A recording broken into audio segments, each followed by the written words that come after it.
जी, हम सबसे पहले जीराम जी का फुल फॉर्म जानेंगे कि जीराम जी योजना है क्या। तो ये है विकसित भारत गारंटर फॉर रोजगार एंड आजीविका मिशन ग्रामीण है। ये है मनरेगा का नाम जो बदल कर बनाई गई योजना है। तो सबसे पहले मनरेगा के बारे में जान लेते हैं। इसमें काम की गारंटी 100 दिन थी। फंडिंग इसमें केंद्र सरकार 90% और राज्य सरकार 10% हिस्सा देती थी। मॉडल था डिमांड बेस्ड और पहले जो नाम था महात्मा गांधी जी के नाम पर था। जी राम जी योजना में 100 दिन के रोजगार को 125 दिन कर दिया। जो 90% राशि केंद्र सरकार देती थी, अब वो है रेशियो 60-40 का हो गया। लेकिन पूर्वोत्तर पहाड़ी राज्यों में अभी भी यह 90 और 10 का ही रेशियो है।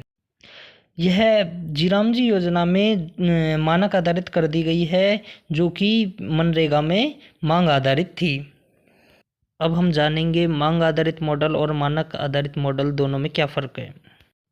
मांग आधारित मॉडल में मजदूर जब भी वह काम मांगे सरकार को देना होगा। यह ज़रूरत के हिसाब से घटता बढ़ता रहता है। इस पे जो मेनली नियंत्रण होता है स्थानीय पंचायत और जनता का होता है। अधिक खर्च और भ्रष्टाचार का डर होता है। इसमें मानक आधारित मॉडल सरकार कुछ तय मानकों के आधार पर रखती है, पहले से फिक्स होता है। केंद्र सरकार और अधिकारियों का नियंत्रण अधिक होता है। ज़रूरतमंदों को काम न मिलने का डर होता है। अब हम इस बिल की मुख्य विशेषताएं देखेंगे। इसमें रोजगार की शर्त है, काम केवल उन्हीं क्षेत्रों में मिलेगा जिन्हें केंद्र सरकार ग्रामीण घोषित करेगी। आवेदन के 15 दिनों के भीतर काम न मिलने पर बेरोजगारी भत्ता दिया होगा, जिसका खर्चा राज्य सरकार उठाएगी।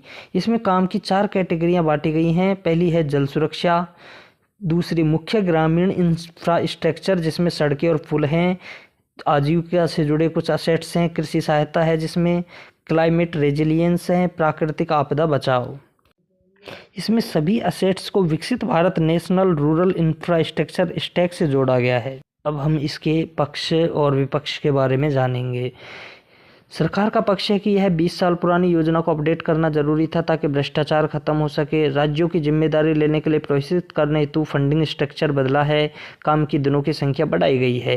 विपक्ष का आरोप है कि राज्यों पर 40% वित्तीय बोझ डालने से यह योजना कमजोर होगी। केंद्र का कंट्रोल बढ़ने से पंचायतों की स्वायत्तता कम होगी।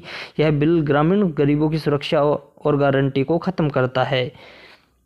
विपक्ष का कहना है कि मानक आधारित होने से यह गारंटी स्कीम के बजाय एक साधारण सरकारी योजना बनकर रह जाएगी। अगर केंद्र सरकार का फंड खत्म हो गया या किसी क्षेत्र को उन्होंने लिस्ट में नहीं डाला तो मजदूर चाहकर भी काम नहीं मांग पाएगा।